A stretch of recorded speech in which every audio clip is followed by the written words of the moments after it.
Hello, a higher note community. My name is Natalie Eastman, and I'm the owner of a higher note music studio here in Chattanooga, Tennessee. And welcome to our one thing 30-minute expert interviews. And I'm delighted to be able to bring these little resources and glimpses into the lives of various experts in singing and in fields related to a vocal career.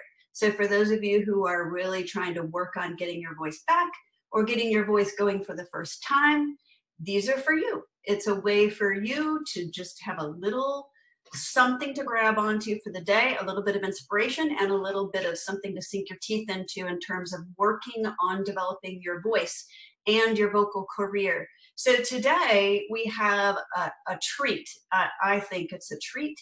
A colleague named Sarah Pearson, who we met because we're both teaching, even though we hardly ever see each other, at the Chaddock Conservatory of Music here in Chattanooga.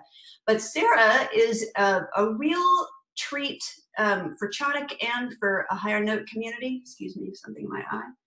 And Sarah is not only a vocalist with an absolutely beautiful soprano voice, but she is also a very established and successful conductor. In fact, when we just got on a few minutes ago onto our little conferencing software, she said, I just got back yesterday from Arkansas conducting all weekend. So she is active, she is thriving in her work. And the thing that I asked her about to talk with us about today is how can a vocalist work well with a conductor? And by virtue of the relationship with an entire orchestra, and these kinds of things are probably very practically applicable for those who are singing with any type of ensemble. So I know I've sung with bands and I've sung with quartets and quintets and stuff like that, and there's an element to that that is probably going to relate a lot to what Sarah can have to say today.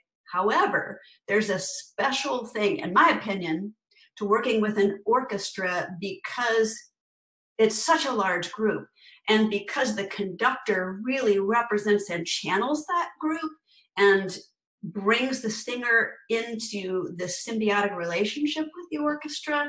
So this is an exciting thing, I think, because I am guessing that many of you might dream of singing with an orchestra one day.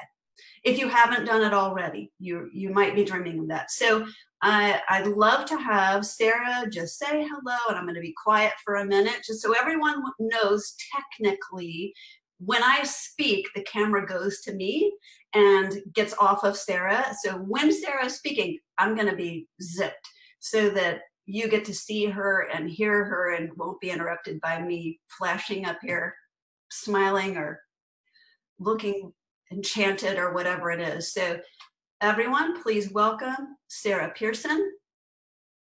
Good afternoon, ladies and gentlemen. It is an honor and a privilege to be on here on Natalie's afternoon show here with you all, and I'm super excited to be able to share some of my journey here in the music industry.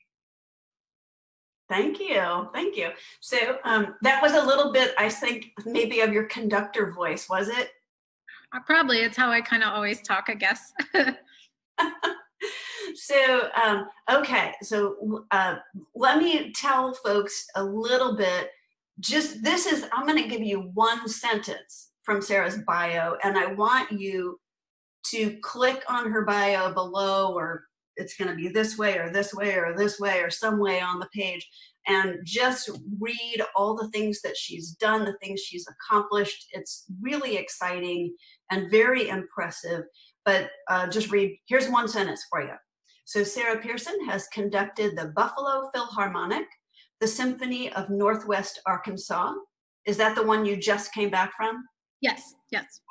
I can't even. The Who's Love Philharmonic or Lviv? Lviv Philharmonic Orchestra, okay. The Juilliard Symphony Orchestra, the New Symphony Orchestra of Bulgaria, the Bohuslav Bohuslav, yes. Bohuslav Martinu Philharmonic Orchestra of Czech Yep. Republic. There we go. That's the key to that. The Blue Ash Montgomery Symphony Orchestra, a little bit of Blue Ridge Mountains. The Gwinnett Symphony Chamber Orchestra, the Gwinnett Youth Symphony Orchestra, the Cleveland Orchestra, the Cleveland Pops, the Lee University Symphony Orchestra, the Lee University Wind Ensemble. I mean, just goes on and on and on. Okay, so it's very exciting. But one thing also that's on her bio that I want you to sneak down and see is that Sarah is not descended from royalty, but from American royalty, you could say. So Sarah, tell us a little bit about that. Well, I am the great-great-granddaughter of the 23rd President of the United States, William Benjamin Harrison, and then also the 9th President, William Harrison as well. My dad, his grandmother lived in the White House and was a concert pianist. He was the first president, the 23rd President, that his wife died while he was in presidency. And so the tradition became that his daughter moved in the White House and helped fulfill that role of First Lady. Oh, I didn't even know that was a tradition. Yeah, well, I guess he kind of established it because it didn't happen until that point. setting the precedent. Right. That's kind of cool. So, okay. So Sarah, to get to our interview questions, I have the standard questions that I already sent you. So she's had a little bit of an opportunity to think about her answers. But is there one thing, Sarah, one particular thought, a statement, a comment someone made to you, any kind of compelling message that you heard, or a call, a drive, a passion, anything like that, that you can point to in your life that has compelled you to sing on one hand, like compelled you to sing on one hand, or drove you toward performing? And you can choose how you want to answer this. You can talk about your singing, or you're conducting, or both, and maybe they're intertwined, maybe they're not, but I'd love to hear that. I don't know. I don't think for me, it was one particular thing. I was thinking about this question and I was like, well, I don't know that I can narrow it down to one thing. I think it was a culmination of a lifetime of all of them. You know, I have, degrees in flute performance and in vocal performance and in conducting and music ed. And I think all of those, and piano, since I was 5. I've been singing and playing the piano since I was 5 doing that. I'm 41. So I think having all of that and bringing it to the table makes a difference for me, and kind of the tenacity never to give up, and learning a new instrument and in singing, and especially in the field for conducting and voice, because they're both tough. There's, for every conductor, there's probably 100 waiting in line, right? And the same thing for vocalist. And I think as far as a particular moment or quote, I really don't have one, but I kind of created one for myself, if I can read it for you, that I came up with in 2008. And I quoted on it, so I've kind of made it my own. But I believe that music speaks to people at all over the world. It's a universal language, and it reaches people where they didn't think that they needed it. So I think for me, the aside from the vocal and conducting, being able to bring to my studio and to orchestras that I work with, a love for this, and then to the audiences, I think for me that kind of is a compelling thing, that it's like they're the human condition, that everybody can find a connecting factor in it. Totally agree. Are you going to read what it was? Yeah, that kind of was it. That music speaks to people. It's a universal language, yes. And it speaks to you at all levels, whether you knew you needed it or not. Yeah, that was so fluidly spoken from your notes that I can tell that you were reading it. That's very good. You're very fluid. So, and I completely agree with you. I feel like I believe that there is something very primal. That's why many people call singing or making music a spiritual act. Like there's something that music does for all people, all souls, that nothing else can do. But maybe it's just the creative act.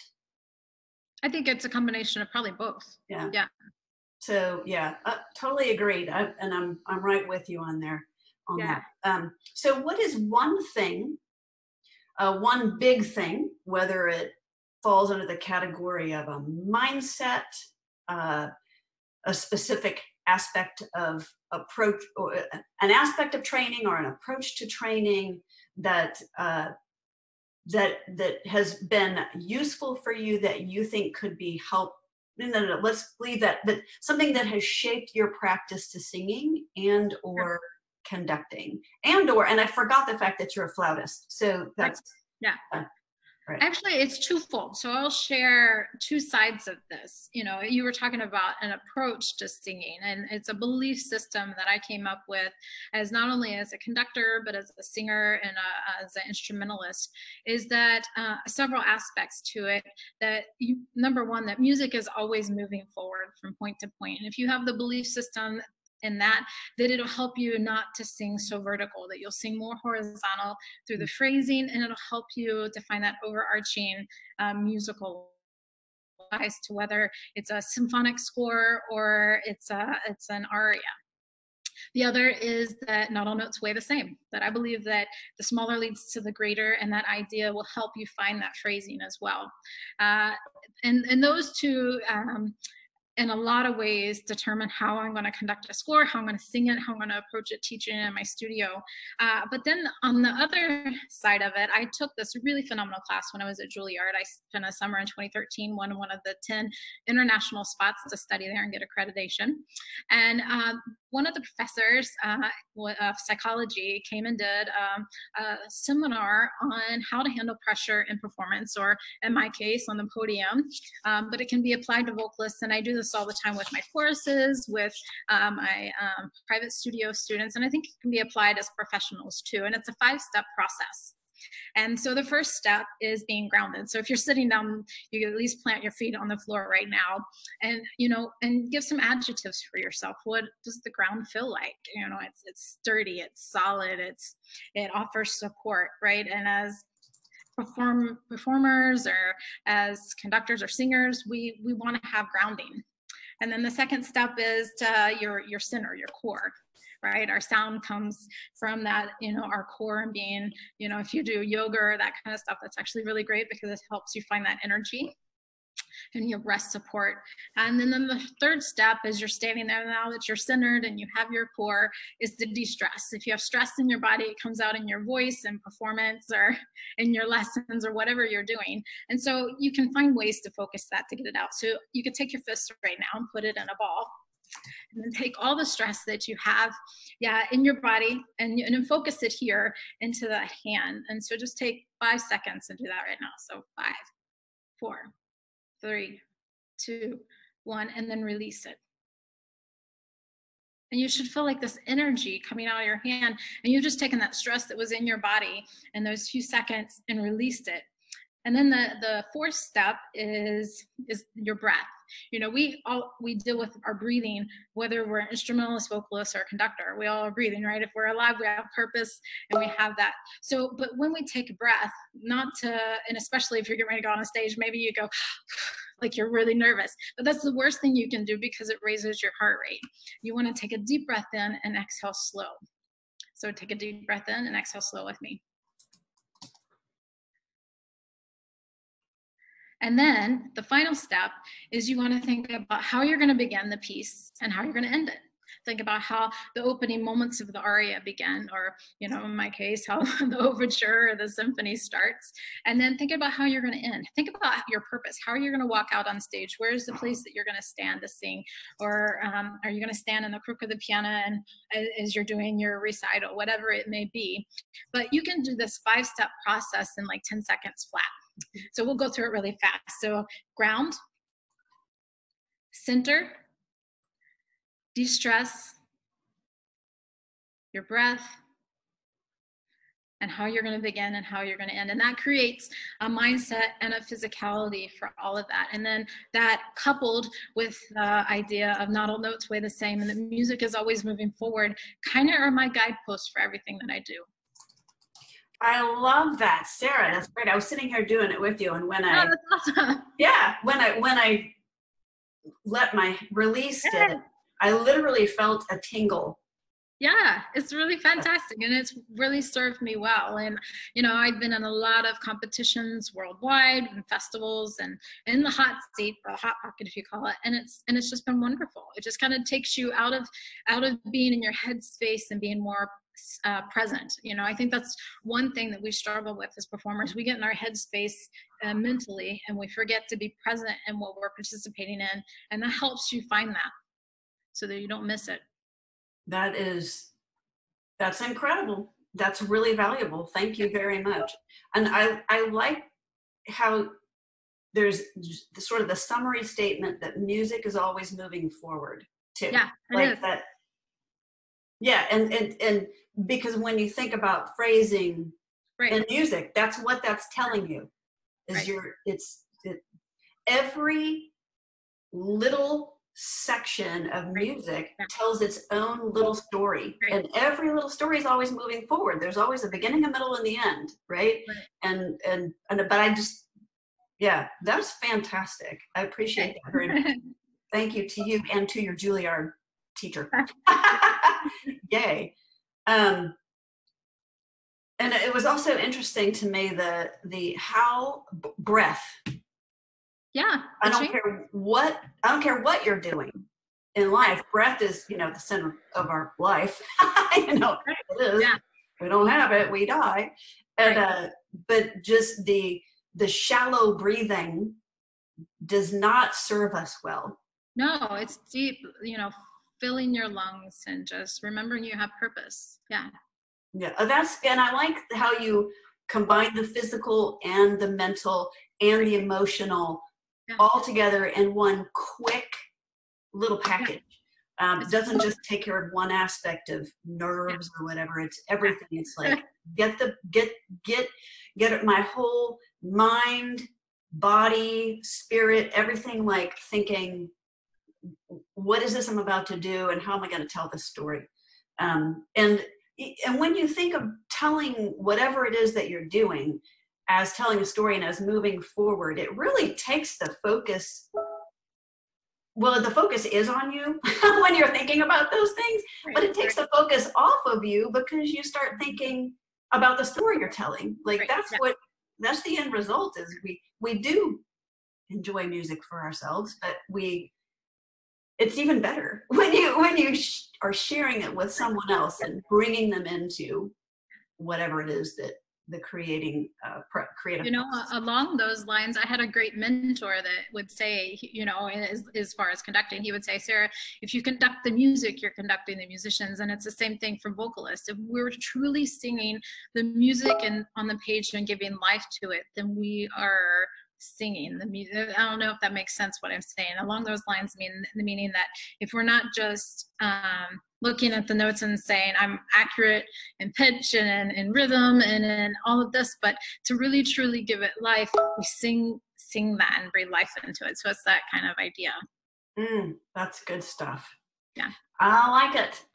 So I'm promising people 30 minutes and promised you 30 minutes. So I want to keep moving. I could just keep talking with you for a long time. My computer's hanging up again, but all right. So we've done a really, that was really meaty. That was a very meaty, something that shaped your vocal and your conducting and your flute playing and just all the aspects of your life, your performance in life. The next question was a little bit of if I'd known then what I know now. Sure. What would you say to that? Because that's a sure. Yeah. What's one thing? Because you kind of already gave us a tip, but is there something else that you would say, if I'd known then what I know now, you would have done something differently, or maybe not, or I don't know. I think for me, I guess I love this statement of ask yourself, what would I do if I were not afraid? And then go do it. You know, I think a case in point, an example of this, and 4 years ago, you know, in the middle of job applications, sending out for conductor, and for every job that you send out to, there's probably about 300 candidates that send to it. So the fact that I am getting work is an absolute miracle, you know, and it's just obviously that, you know, God has a plan for all of our lives. And for me, that was part of it. But I was like, here I am in Ottawa, Tennessee, you know, 25 minutes north of me is Cleveland, Tennessee, and a town of almost 60,000. They didn't have their own orchestra. And I'm sitting here trying to send out applications all over the country. And it was just kind of like, God just, it spoke to me like, well, you should make your own thing happen. You know, I think one of the things that I could say to everyone is no matter where you're at in your career or wherever you're at, is make great things happen. And that's what I chose to do in founding the Cleveland Orchestra in Corsa, Tennessee. You know, Natalie talked about us teaching at the GPS Chaddock Conservatory. And that first year of the orchestra, I funded it out of my own lesson money. Oh, wow. I paid for getting it started, the insurance, and collaboration with Cleveland State Community College, allowing us the free use of venue and rehearsal space in exchange for, you know, promoting them on what we do. And we still have that partnership. And here we are starting our 4th season, and we're getting grants and doing our first family and kids shows coming up in 2 weeks. And so a lot of great things happening. You know, we had our last season was first season that we were able to give a little something to the musicians, you know, and so we're trucking along. But I guess the statement of what would you do if you weren't afraid would apply to me there. And I was like, well, you just go for it. So that would be an example of that. I'm gonna like print that out, put it above my computer. What would you do if you're not afraid? Answer question. Okay, now do it.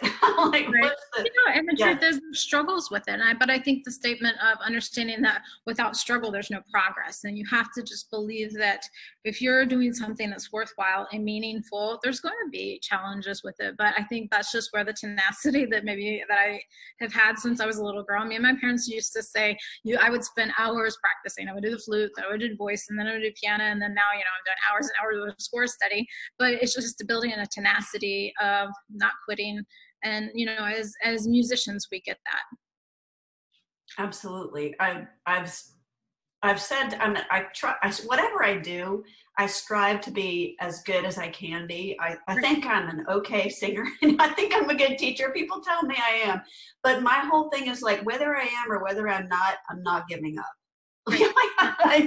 I'm not going to give up making myself better and helping other people grab onto it too. Yeah. Always onward and upward. One of my dear mentors and principal teachers would always say, just onward and upward to the next thing. I would hit one goal and here we go. Let's go again, you know. Right on. Right. I'm going to also type up, make great things happen. I think I'll make a little meme. And yeah, like at the bottom of your interview. Yeah. Like, you go to my social media page, a lot of my hashtags are conduct like a girl, or onward and upward, or that kind of thing. Yes, I noticed that, conduct like a girl. That was all. Did you actually register that hashtag? I don't know. Several years ago I saw it, and I just kind of have made it used and everything, so I don't know. Yeah, that's awesome. I saw it in a couple different places in your stuff.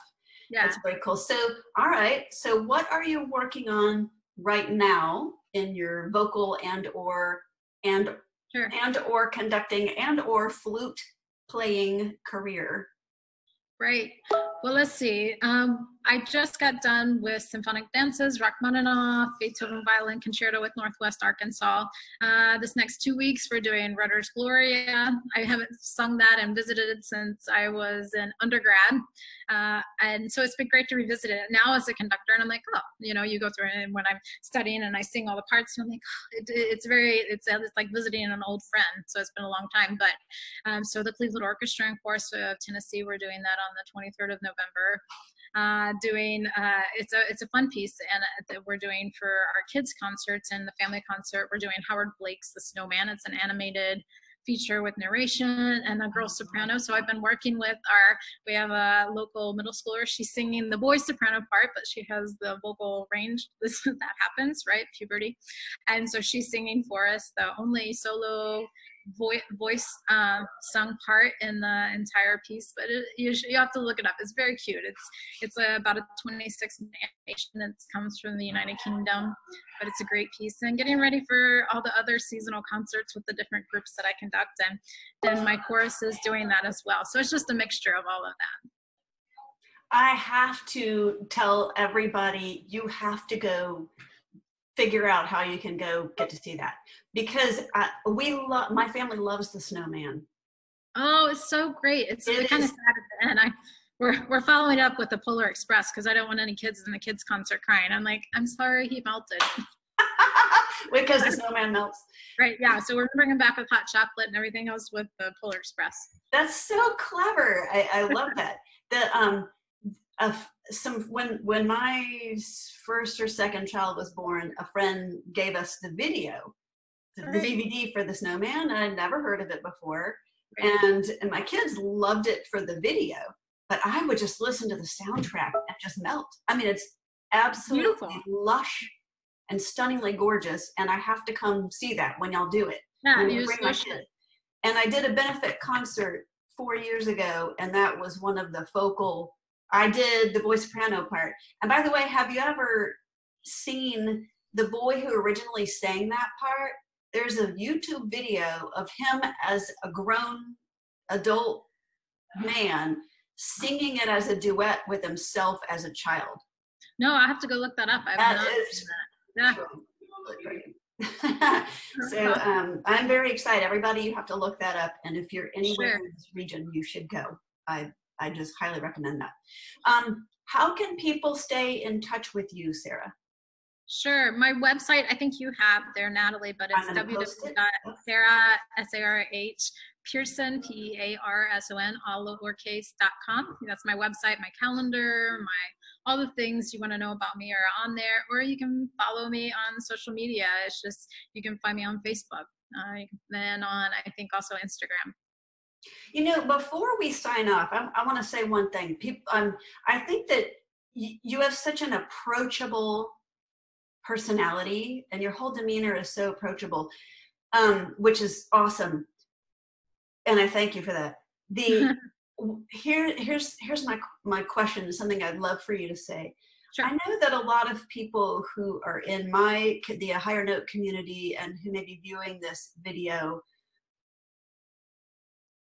because I have come from this place, right? They look at someone who's super musical and very educated musically, and they think, I'll never do that. You know, like that'll never be me. I won't, you know, or I'm not that smart, and those kinds of things. Would you speak for just a second to folks who maybe don't have a ton of music background, but what would you say to them, but like music really inspires them and brings them to life maybe? So what would you say to them as maybe a charge or an invitation? And this is completely off script, people. So Sarah had no, but I thought, you know what, she is so internally charged about music. I was like, she's going to have something to say. I feel pretty sure about that. All right.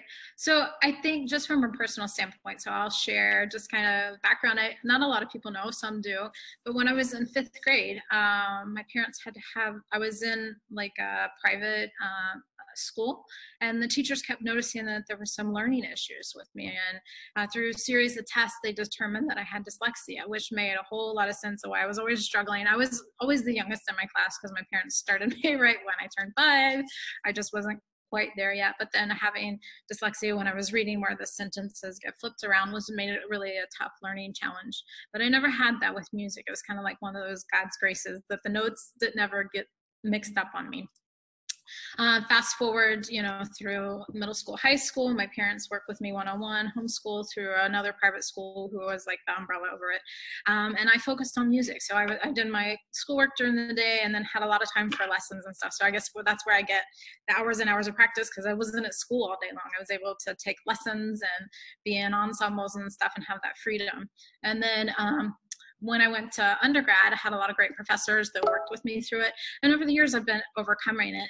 But I think back when I was in 5th grade, you know, I think the power of a teacher and the spoken word, and I had some teachers that didn't quite believe in me. And I was so sad for so long thinking, well, you know, you can't get out of that headspace and believe what people say to you. So it's always important to speak truth to our kiddos and people we work with.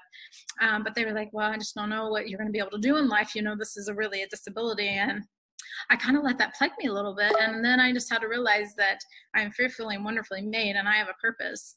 And, you know, I went on to do my undergrad and, you know, flute and voice. And then I went and got my double master's in music ed and conducting. So I think I kind of proved them wrong. That wasn't my premise in going back and getting all that education, but just to prove that the human condition, that I am not perfect. Yeah, I do have a lot of tenacity to go after and get stuff, but I think we all have the capability of doing great things and working through those things. So that would be my encouragement. No matter where you're at, you can always get better, and you should always base the yardstick on yourself and no one else. No matter where you're at, you can always get better. That's right. That's our takeaway. Aside from all the other scores of takeaways we've gotten from this time together. But yes, no matter where you are in whatever you're doing, and no matter where you're at, and whatever it is that you are dreaming of doing, you can always get better. I just love that. So that's very inspiring, Sarah. I can't even tell you how many musicians I know that have struggled with various learning disabilities.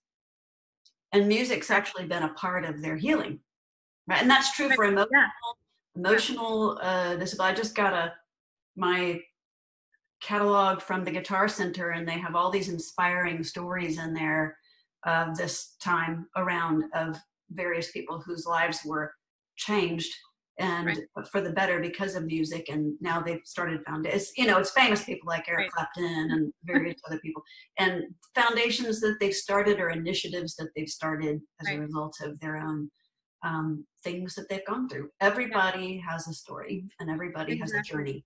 Exactly. Even Einstein, he had dyslexia, but see what he accomplished. Yes. That always makes me feel so much better. But then again, I'm like, okay, well, I'll never be Einstein still.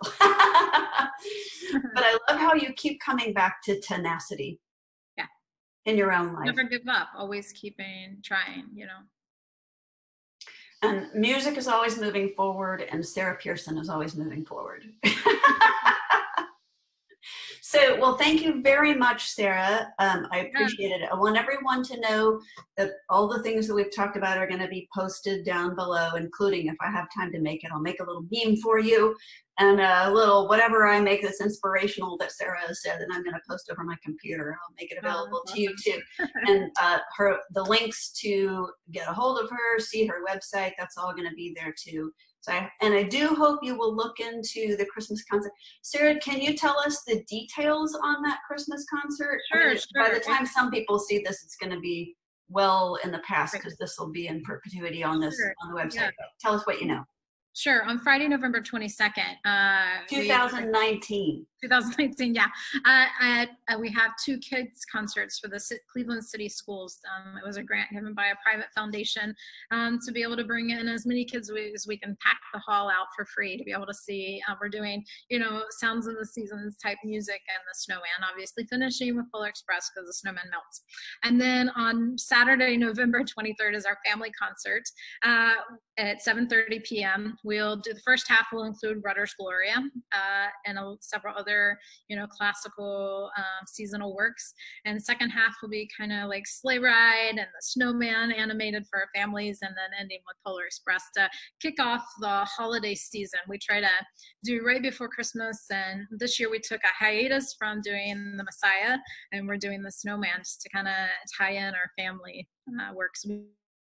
A Christmas sing-along, but you can visit when you follow me on Facebook, or you can visit the Cleveland Orchestra of Tennessee.com. You can visit our website as well to find out more information on our Facebook page. Love it. So I hope everybody got that. Cleveland Orchestra of Tennessee. So check that out, and there'll be a link for that below as well. So Sarah, thank you very much, and bless you in all the endeavors. This is a very heavy time for you. And something we didn't mention is that you took a post very last minute at the girls' school here. What is the name of the school again? It's Chattanooga Girls Leadership Academy, and I started 6 weeks after school started. The other music teacher up and left, and I tried to get out of coming. They were like, please, please, and I was like, oh, I don't know. And it's probably a good thing my eyes were a little bit shielded coming, because this is the first all-girl charter Title I school in the state of Tennessee, and tough kids. You know, I've been teaching almost 20 years, but every day is a challenge. You do a whole lot of praying and a whole lot of trying to figure out how to reach them, but slowly I think they're breaking away and making a difference. It's 6th to 12th grade, all girls. So that's really exciting, and it is I'll put a little link to that below too, because you have a little, at least your name is on their website. But that's I taught for a year at a middle school in New Haven, Connecticut, as it was wasn't charter school, it was magnet school, by lottery. And so some of those kids wanted to be there, some of them didn't. Some of them, their just parents wanted them to be there, and I had all the non-music majors, so they didn't really want to be in my class at all. And it was rough every single day, you know, having just, how do I reach them? How do I reach them? And just trying to give them something that would inspire, spark something. So everybody keep Sarah in your prayers and your thoughts. Okay, so this year, because I know that is very hard. I lasted 1 year. So I wish I could say I lasted longer, but I did it. And I barely lasted a year. So, but there's what a wonderful age group, and what a wonderful opportunity that is. So, you're right. For as hard as it is for you, it's you are a fantastic person for those girls to have an opportunity to rub shoulders with, and to be seeing you every day. Somebody who's actively successful in what she's doing and creating and trying to make the world a better place, and all those things that the girls need to see. Every girl needs to see that. Every girl needs to see women who are strong and moving forward in their fields and doing good things and trying to help others and all that good stuff. So everybody remember Sarah. So again, thank you very much, Sarah, and I look forward to seeing you in person again at some point around here, and maybe at the concert. But yes, all the best to you in all of your efforts. Thank you so much. Thank you, ladies and gentlemen. See you soon.